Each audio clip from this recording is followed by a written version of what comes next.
అధికారంలోకి వచ్చిన తర్వాత కర్నూలు జిల్లా ఎస్పీ ఆదేశాల మేరకు ఎమిగనూరు పట్టణంలో మైనర్ డ్రైవింగ్ పై స్పెషల్ డ్రైవ్ నిర్వహించారు. ఈ సందర్భంగా 20 మంది మైనర్లను గుర్తించి వారిని తల్లిదండ్రులతో సహా పోలీస్ స్టేషన్ కు పిలిపించి కౌన్సిలింగ్ ఇచ్చి అధిక మొత్తంలో జరిమానా విధించారు. మైనర్ తో పాటు వాహనం ఇచ్చిన యజమానులు కూడా చట్టరీత్యా ముద్దాయిలవుతారని తల్లిదండ్రులు పిల్లలకు వాహనాలు ఇవ్వకూడదని టౌన్ సిఐ శ్రీనివాసులు తెలిపారు.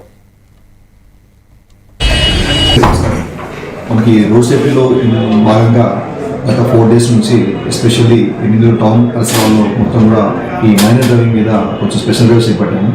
దానిలో భాగంగానే సుమారుగా ప్రతిరోజు 20 నుంచి 30 బైక్ని సీజ్ చేయడం జరుగుతుంది. వాటిని సీజ్ చేయడమే కాకుండా వాటికి మళ్ళీ ఈ చరణ మేరకు ఫైన్స్ ఇంపోజ్ చేయడమే, అదేవిధంగా వాళ్ళ పేరెంట్స్ ఎవరైతే ఉన్నారో ఆన్లైన్ స్టేషన్ పిలిపించి కౌన్సిలింగ్ చేస్తున్నాము. నేను చెప్పేది ఏంటంటే తల్లిదండ్రులందరూ కూడా మీకు ప్రేమ ఉంటే ఆ ప్రేమను మీ మనసులో పెట్టుకోండి, మీ ఇంట్లో పెట్టుకోండి. వాళ్ళకి ఆ అతిగారం చేసి వాళ్ళకి బైకులు కార్లు ఇచ్చి బయటికి పంపిస్తే దానివల్ల ప్రమాదాలు ఎక్కువ జరుగుతున్నాయి. దాంట్లో భాగంగా మీ పిల్లలకి మాత్రమే కాదు ఎదుటి వాళ్ళకి కూడా సమస్యలు ఎక్కువ ఉన్నాయి కాబట్టి దయచేసి వాటిని కంట్రోల్ చేసుకోండి.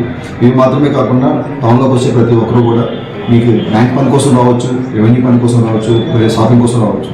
ఎప్పుడు వచ్చినా సరే మీరు మీ పని చూసుకోవాలని ఆతృతలో మీ బైక్ని వాహనాలని రోడ్డుకి చాలా మందికి అడ్డంగా పెట్టేస్తున్నారు. దానివల్ల కొంతవరకు బాగా ఇబ్బంది జరుగుతుంది. సో దయచేసి మీరు వచ్చినప్పుడు 1 నిమిషం 2 నిమిషం వెయిట్ చేసి మీ చుట్టుపక్కల గమనించాలంటే ఖచ్చితంగా మీ బండి ఖచ్చితంగా పార్కింగ్ ప్లేస్ దొరుకుతుంది. ఆ పార్కింగ్ ప్లేస్లో పెట్టుకొని 8 నుంచి 9:30 వరకు స్కూల్స్ కాలేజ్ విజిట్ చేస్తున్నాము.